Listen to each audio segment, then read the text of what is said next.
Before we begin, I will make a very important disclaimer. I am not classically trained in medicine. I'm not a physician. I know nothing about epidemiology or virology or medicine at all. And therefore, I want to make it abundantly clear before I start speaking that what I'm going to share with you is my own personal opinion. It's going to be guided by my training, by my background in rabbinics and Torah, but not from any medical background at all. And I urge everyone to go to the experts, go to the CDC, go to the World Health Organization, follow whatever the local authorities in your locale tell you to do vis-a-vis, of course, the subject of this podcast, the coronavirus.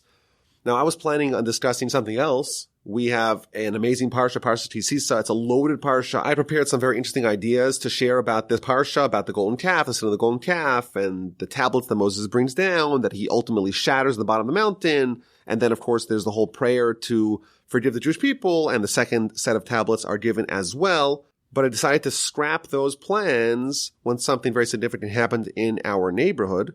We had a visitor from New York City who was in close contact with someone at home, someone in New York who tested positive for coronavirus. And this visitor came to our neighborhood, and they were here visiting friends, they were here for Purim. And early on this week, they began exhibiting flu-like symptoms, and they were tested. And last night we got the results that they indeed are positive. They have this horrific virus. So as I'm speaking to you right now, there's some kids in our neighborhood that are quarantined. There's a decent chance that all of us will be quarantined soon. I'm not yet under quarantine, and I did not have any contact with this particular person. So I'm coming to you from the Torch Center, from the normal podcast studio in the Torch Center. But the next one, I guess I'll give you the update. The next one may be from some sort of bunker or some place where I'm quarantined. But as of right now, we're still okay. And I think in general, the changing world that is kind of unfolding and unfurling in front of our eyes very rapidly, I think it's going to change the way people consume all kinds of media, but certainly the way people study Torah. Of course, traditionally, Jews get together, they go to the study hall, they go to the shul, and they study Torah together. But as the world is becoming more digital and going online, of course, this is something that's near and dear to my heart, there are new platforms and new media through which to connect Jews and Judaism, through which to teach Torah to the masses. And of course, I've been doing this, as you know, since 2012, since before it was cool. But I think that this particular virus hopefully is going to be a boon for the podcasting industry, and the people that are committed to study Torah will continue studying Torah, but in a safer environment online until things quiet down and they can go back to normal routines. I always urge my colleagues to try to diversify, that we shouldn't limit ourselves to a specific zip code, a specific location. Try to make Torah study and try to make our outreach and educational efforts as convenient as possible for our constituency.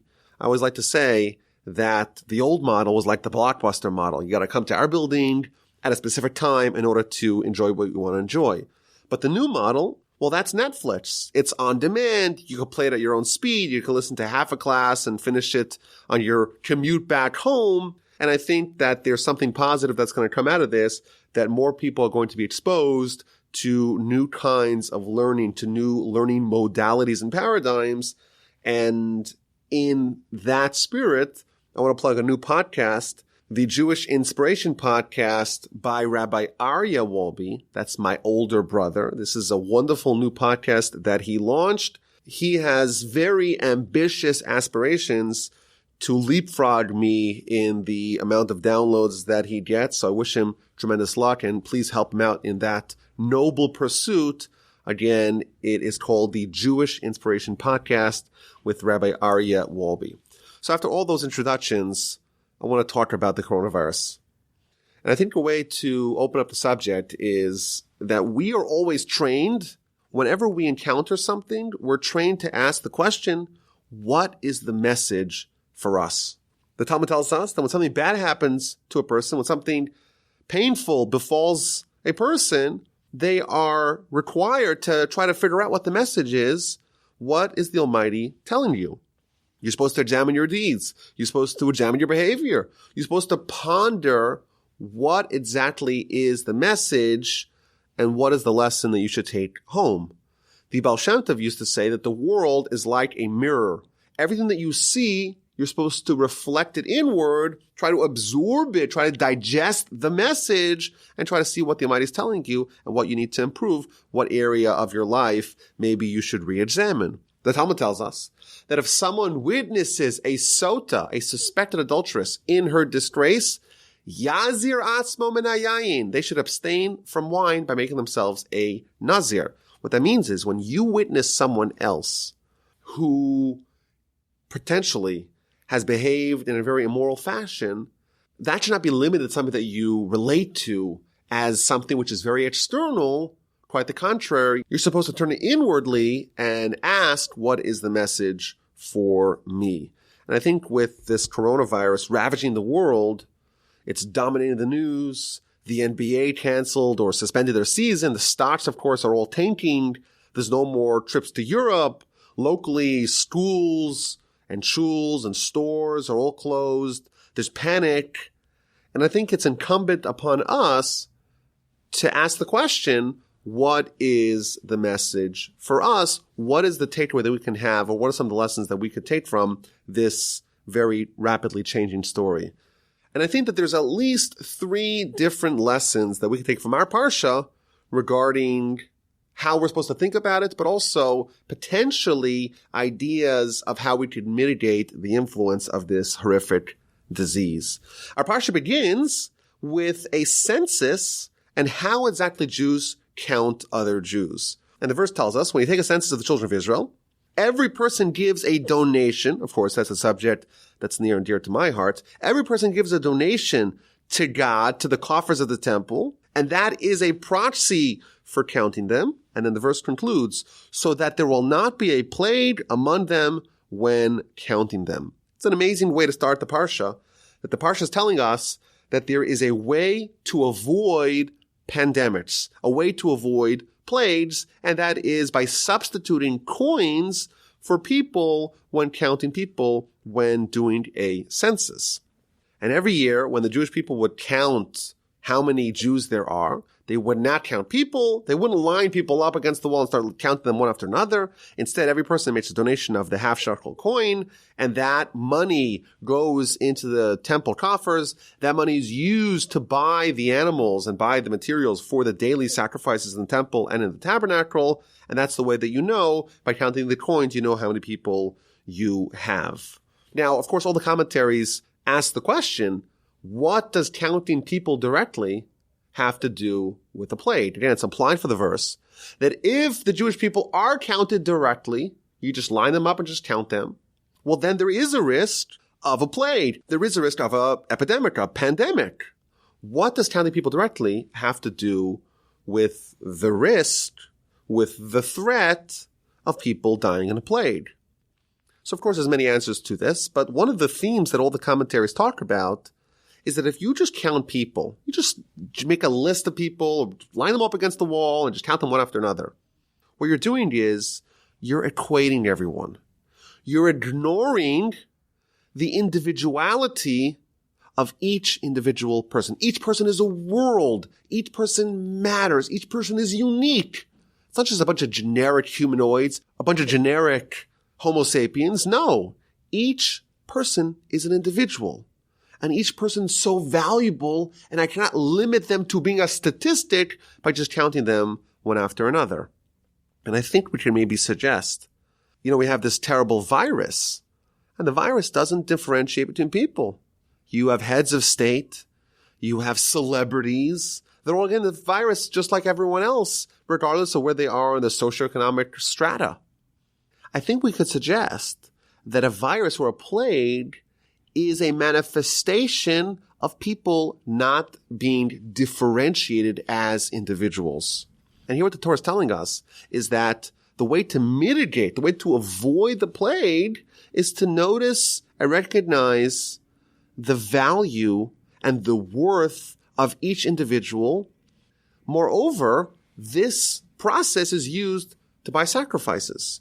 Each individual is a vital cog in our collective national relationship with the Almighty. If I don't have this individual, I have less money that I can use to buy the sacrifices, which again foster, which engender that relationship we have with God. Thus, counting people as individuals, recognizing that each one is its own unique world, that is the opposite of how a virus and a plague operates when it doesn't distinguish, it doesn't discriminate, it just goes after all the humanoids. And I think it's also interesting that the verse begins, Ki Sisa es rosh b'nei Yisrael, when you count, but the literal translation is when you uplift. This is a process of uplifting the Jewish people, of treating each one as something of tremendous individual and unique value. And therefore, you're not just going to make a list of them, a generic list, and just count them one after another.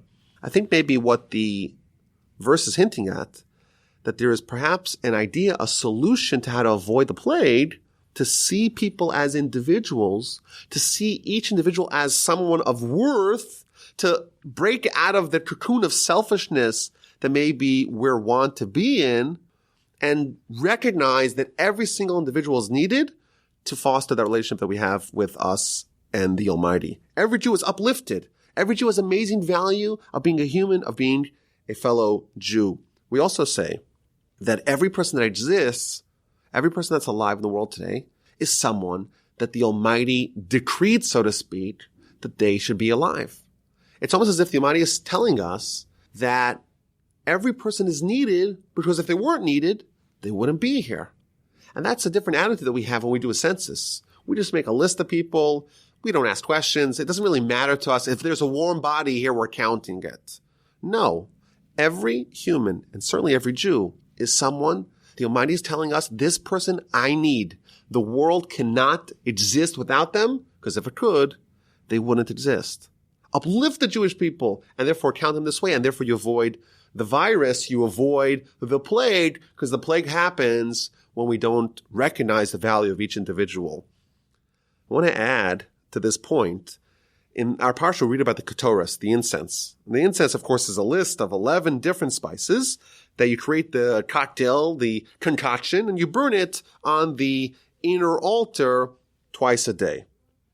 In a later Parsha, the book of Numbers, we read about a plague that befell the Jewish people in the aftermath of the sin that the Jews did with the Moabite women. And that's, of course, when Pinchas, when Phinehas, he has his moment of zealotry and heroism where he takes very drastic measures to try to stem the plague. But if you read the story, you'll notice that Aaron is told by Moses, take the Ketores, take the incense, and go offer it in middle of the plague. In fact, we read there's 24,000 people that have died, and Aaron stands in between the living and the dead, in between the people that have already been taken away by the plague and the people that have not yet been affected by it. And he offers the incense, and then immediately freezes the plague stops. The Talmud tells us that when Moses was in heaven, initially the angels were very hostile to him, but ultimately he won them over, and the angels gave him a secret. And the secret that they gave him was that Ketores, the incense offering, that is a prophylactic against plagues. Maybe we can suggest the Ketores, as we mentioned in the other podcast, the Ketores is a combination of a lot of different spices. Some of them are amazing in isolation, and some of them are absolutely rancid, are absolutely nauseating in isolation. And the Talmud tells us that this is an analogy, or this is a parable, this is a parallel to the Jewish people. The Jewish people, some of us in isolation, hopefully all of us, are righteous. But of course, we know that there are some sinners amongst us. The Ketores is the union, the incense is the union of all the disparate Jews. Some of them smell great on their own. Some of them smell terrible, very foul on their own. And all of them are brought together to create the aromatic experience of the Ketores. Maybe we can suggest that what the Ketores symbolizes is that every person is valuable, even in the event that we don't view them as an individual of being so worthy, so righteous, so meritorious. The Torah symbolizes that everyone's needed. The people that you think don't matter, these are people that are necessary. These are individuals of tremendous worth that if you don't have them, you don't have the Ketores. If you're missing some of the ingredients, you don't have the Ketores. If you're missing some Jews, you don't have the great Jewish nation in unity, and therefore you have the risk of the plague.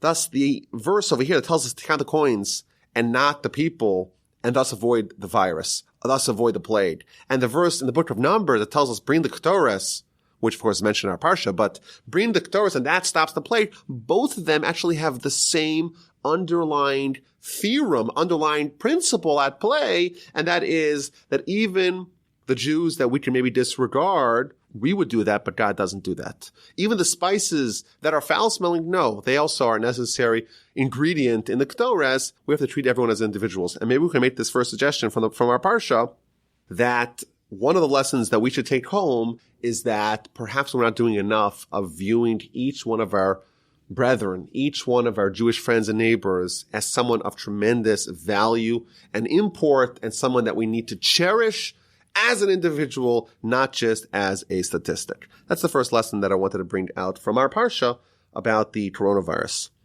Now, it's interesting, the very next thing that's discussed after the first instruction to fundraise with the half-shekel coin is about the kior, the water basin that you wash your hands with. And it's an amazing verse. Verse 20, when they come to the tent of meeting, this is talking about the Kohanim, the priests, Aaron and his sons, when they're going to do work in the Mishkan of the tabernacle, they shall wash with water and not die. And this kind of blows me away. You know, we live in a time where everyone's worried about this virus. Everyone's terrified about it. And the one thing, or the first thing even, that everyone says is you have to wash your hands. The World Health Organization, the CDC, and the Torah agree. And in fact, you read the verse, wash your hands and not die. In fact, the Ramban tells us that this is the source in the Torah for the mitzvah of washing our hands.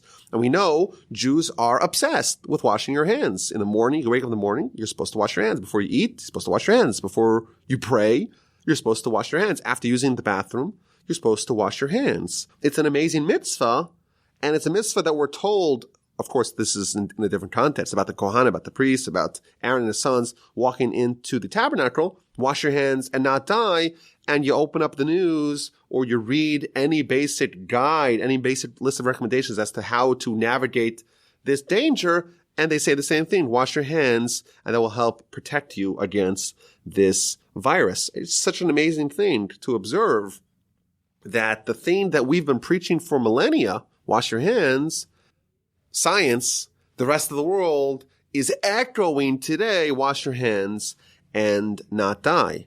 Now, it's interesting. This is a custom and, in fact, a law to wash your hands at various junctures throughout the day. But I read something fascinating in the name of the Chazon Ish that I recently did 3 episodes on the Jewish History Podcast channel on. He said something astonishing. When you have small children, and of course, as Jews, we want to train our children. We want to rear our children with Torah values. What's the most important thing to teach young children? The most important thing, says the Chazon Ish, to teach them to wash their hands, which is an astonishing thing. There's something so special about this as a mitzvah, and of course, secondarily, as good hygiene and virus avoidance, and of course, keeping your hands clean. And that's something which is so critical and so important. It's got to be one of the first things we train our children to do. We know historically, in the 14th century, there was the Black Plague, the bubonic plague, that ravaged much of the world. It killed a third of the world. And the Jews were falsely accused of poisoning the wells. Of course, we didn't do that, but the Jews did die at a slower rate. And we know now why, because the Jews have this obsession with washing our hands. And it's only later on that the whole idea of bacteria and viruses, these tiny microbes that could influence your health, only that joined the general populace. The idea became disseminated throughout the world, but we kind of knew it because we were just following Torah, wash your hands, and that is a way for us to remain safe. And I want to add, I really believe this to be true. Talmud tells us that mitzvos provide protection and provide salvation. It's a Talmud, book of Sotah, page 21a. I think we could say this with confidence. Both from a Torah perspective and from a medical perspective, if someone were to accept upon themselves this mitzvah of washing your hands in the morning, when you wake up in the morning, you fill up a cup. It's got to be done with the cup. One to the right, one to the left, one to the right, left, right, left, right, left, right, left, 4 times on each hand in this alternating fashion. It's a mitzvah, and it's also something that we could say with confidence is going to help keep you cleaner, improve your hygiene, and prevent you or contribute towards keeping you as safe as possible when you're about to eat. Twice on the right, and then twice on the left. Before you pray, make your hands a little wet. After using the bathroom, wash your hands. I think if someone were to accept upon themselves this mitzvah, I can say with confidence that it is going to help improve their health, not only their spiritual health, but also their physical health. And that's another amazing lesson from our Parsha, that we see it's important for us to wash our hands. We've been preaching it for a long time. And of course, that's good medical advice that's unanimously accepted by all the professionals and all the experts. And I thought there was another interesting idea from our Parsha that would be germane to our subject. Of course, the central episode of the Parsha is the sin of the golden calf. Jewish people, they're waiting for Moshe at the foot of the mountain. He is delaying in their mind. And they find the situation unmanageable, and they try to create an alternative. They try to create an alternative for Moshe, and it ends up being something which smacks of idolatry, and even some pockets of the Jewish people actually worship as an idol. Of course, Moshe comes down from the mountain, and he shatters the tablets. And he takes the golden calf and grinds it into a dust and lets everyone drink it. He calls out to anyone that wants to join him to go put down the offenders, and he's praying to God. God says, I'm going to destroy them. We'll start from scratch. And Moshe, of course, intervenes. That's a very long, of course, narrative in our Parsha. But the Parsha ends with Moshe going up a third time to the mountain, and we have the second tablets. And it's a very interesting verse that we read at the end of the Parsha, but also an amazing Rashi that I like to reference every single year. It's talking about how the people saw Moshe when he came down from the mountain, and his face was radiating. His face was aglow. And Moshe didn't know that his face was as bright, was as luminous as the sun. And Aaron and all the children of Israel, this is verse 30 of chapter 34, they saw Moses, and behold, the skin of his face had become radiant, and they feared to approach him. They were so terrified of Moshe, even though, of course, he's a human. His face was so luminous, was so bright, was aglow with this holiness and radiance, they couldn't approach him. And I want to read Rashi, because Rashi is a very powerful Rashi that I think could be related to this whole coronavirus discussion. Rashi tells us again in verse 30, Bo urei, come and see how great is the influence of sin. Because before the people sinned, before they did the golden calf, what does it say about them? It quotes the verse from chapter 24. This is by the Mount Sinai experience. And the vision of the honor of God was like a consuming fire on top of the mountain before the eyes of all of Israel. They actually witnessed some sort of representation of God on the top of the mountain. They had prophecy. V'lo yureim v'lo mizdazim. They weren't fearful and they had no trepidation. However, once they did the sin, once they committed the sin of the golden calf, even from the glorious illumination of Moshe, they were terrified, they had trepidation, and they were fearful. What Rashi is telling us is that there's certain real consequences of sin. Sin actually changes a person's physiology. And I want to suggest that this coronavirus is almost a perfect parallel to sin. And here's my argument. First of all, when we look at someone who sins, we don't notice anything that changes. The changes are invisible. Similarly, if someone were to, God forbid, be infected by this coronavirus, the change would be invisible. Moreover, the progression takes some time. Both sin and a virus doesn't make an immediate impression. It starts off maybe a little bit innocuous, but ultimately it could be deadly. Moreover, I think there's a similar pathology regarding how sin and how the virus affect a person. Our sages tell us that a sin embeds itself within a person and attacks the person from within. And from my research, again, as an amateur, from my research into the virus, it operates the same way. It embeds itself within a person. It's this like parasite that comes from without and just goes within a person, implants itself within him and starts to wreak havoc. Moreover, I found something striking.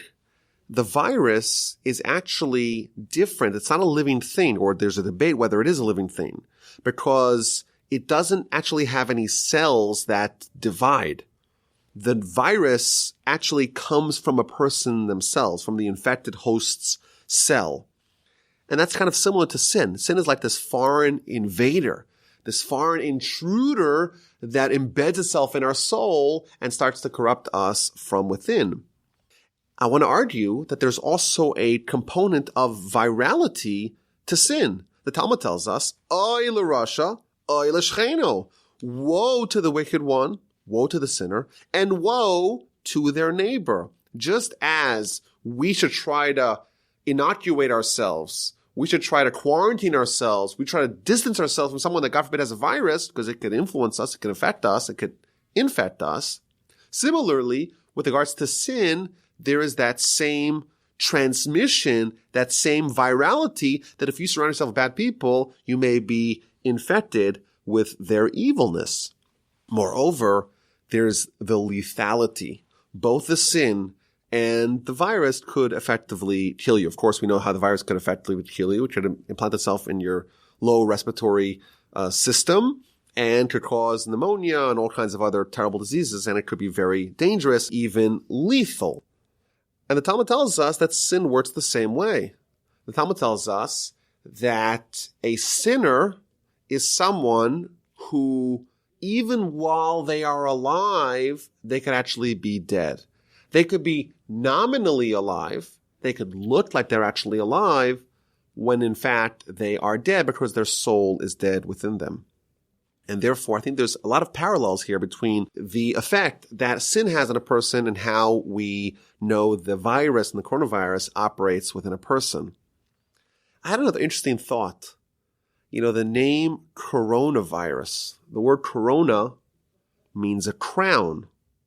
And of course, a virus is something which is very dangerous and even deadly. I think sin is kind of like a coronavirus of its own. The sin starts off as a crown. It's something which is so appealing, it's so alluring, perhaps it's irresistible or apparently irresistible. It's something which is so desirous, but ultimately you realize that it's not a corona, it's a virus that could infect your soul and could be deadly. And I think when we have these parallels, it's something we could really take as a lesson home. When we see how people relate to the coronavirus, that should be a model for how we should relate to sin. The Mishnah tells us, you should run in pursuit of even a minor mitzvah, and flee from sin. If you knew that there's someone who was God forbid infected with coronavirus, and they were coming after you, you'd run away, you'd hightail out of there, you'd abscond out of there to avoid being infected.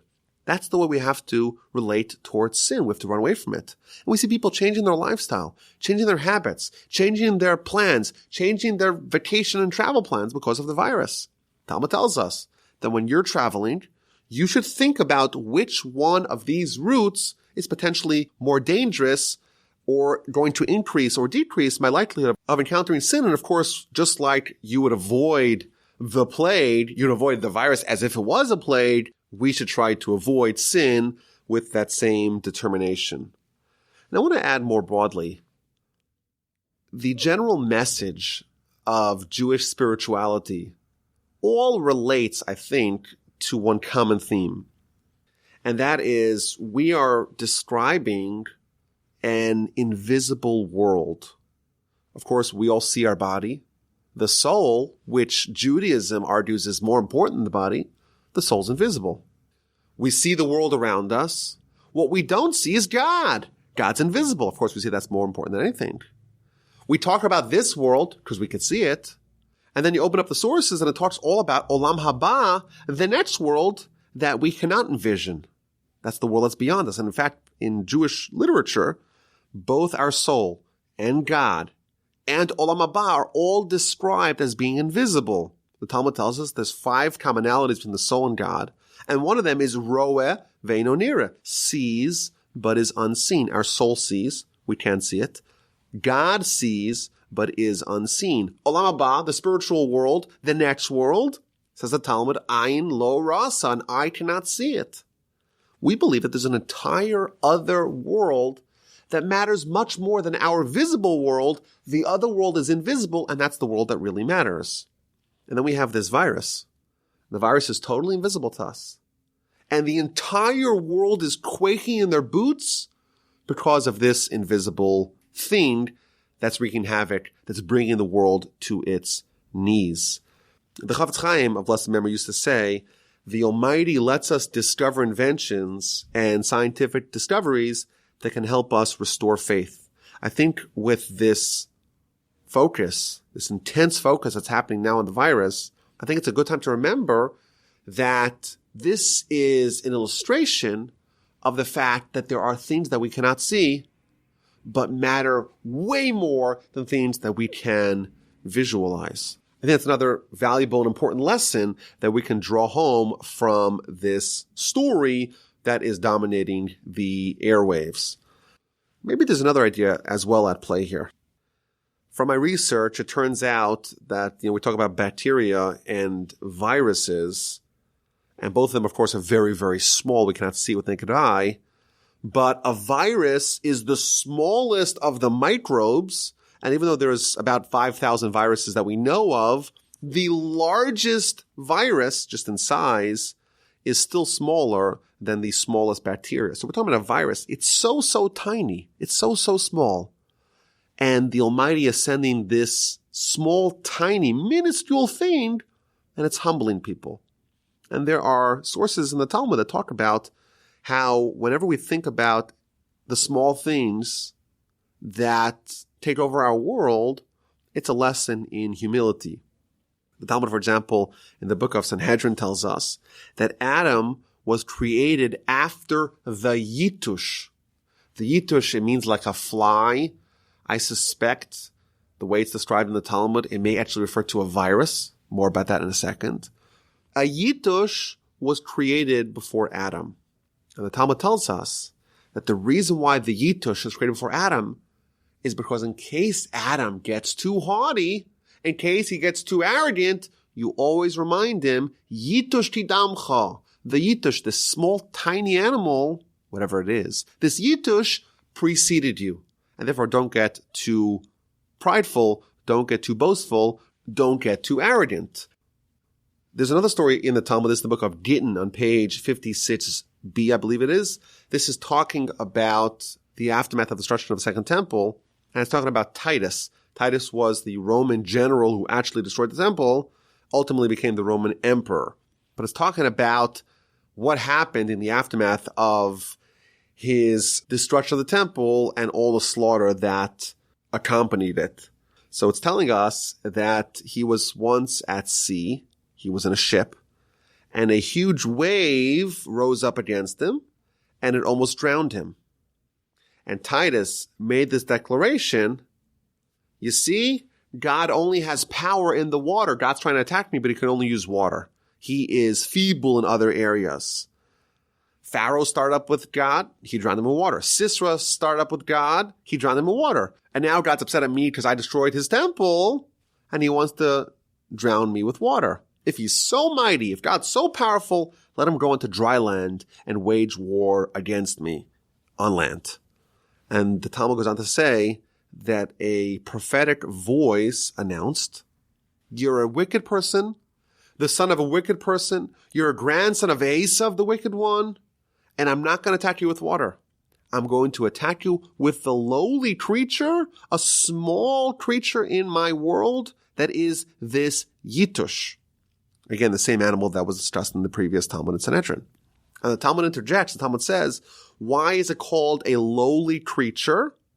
It's called that because it has an entrance, but doesn't have an exit, meaning it takes stuff in, but doesn't spit stuff out. And this is what kind of made me think maybe this is, if it's not referring to a virus, it's referring to something very similar to a virus, that just like a virus, it takes stuff in, it doesn't actually split, it doesn't have this mitosis feature of other living beings, it doesn't have any exit, so to speak. Maybe, this is total speculation, again, don't quote me on this, but maybe this is actually referring to a virus. Something really small that's going to dominate Titus. And the Talmud goes on to say how this Yitush tormented him for years, and eventually this is what killed him. I think this is a very powerful lesson for us. The world has been altered radically by the smallest microbe, a tiny little virus. I think it's a good time for us to appreciate human fragility, human fallibility, and have a little dose of humility. The Almighty can deploy all kinds of tools in the world, and even the tiniest of microbes He could bring that's going to totally upend the world. And of course, we should be fearful of coronavirus, and of course, we should follow the best advice that we get from the medical experts and practitioners, yes. But I also think that's incumbent upon us to ask the question, what does it mean to me? What are the lessons that us, people who are influenced by Torah, people who take Torah seriously, we have to ask these questions. And I spoke to someone recently, and he told me that his goal is to be as fearful of God as the world is of coronavirus. I'm not saying to not be fearful of coronavirus. God forbid I didn't say that. Don't misquote me. I'm not saying to not listen to the medicine. I'm saying, yes, follow all the medical guidelines, but also, like the Talmud tells us, and like we're trained, we have to ask the question, what is the lesson for me? And these are some of the thoughts that I had from our Parsha regarding how to navigate this circumstance and maybe some suggestions regarding how to behave in a way that hopefully will protect us and our family. And again, to run through the suggestions that we made. Number one, we talked about how we have to view each other Jew as an individual. You don't count them as a statistic, treat them as individuals, and that is a prophylactic against plagues. Wash your hands. It's both a mitzvah and best practice that is told to us by the medical professionals. And of course, the idea of the real consequences of sin. There are things that are invisible, things that are really small, that really, really matter. The virus is tiny, but it operates within us very similar to how the Talmud describes sin operating within us. It's a good lesson for us to take home. We should avoid sin like we avoid the plague. Sin is detrimental to our health, just as the virus is detrimental to our health. It appears like a corona, but ultimately it's a virus. And of course, to remember human fallibility and to remember this dose of humility and the fact that there's this whole invisible world that matters a lot more than the visible world. And again, this is all speculation. We don't know what's actually happening. We'll know, I guess, as time unfolds. We cannot, of course, discount the possibility that the Almighty is attacking all of our enemies on our behalf. I did find it noteworthy that the three countries, as of right now, again, we're talking on March 12th, on Thursday, so who knows what's going to happen. But I think it's noteworthy that the three countries that were hit the hardest with coronavirus are the ones that are the most militant atheist, China, the most militant Islamist, Iran, and of course Italy, which is the home to a lot of historical atrocities against the Jewish people in the name of religion. So who knows? Again, this is total speculation. We just hope and pray that the Almighty spares us, spares our families, spares our communities, spares all of our Jewish brethren, and of course our Jewish brethren in Israel. May He watch over all of us, and may we all be safe and healthy and strong to continue studying Torah with vigor and with passion. My email address is rabbiwolbe@gmail.com. I wish you all safety, health, and security, and prosperity. And again, thank you for listening to this special coronavirus edition of the Parsha Podcast.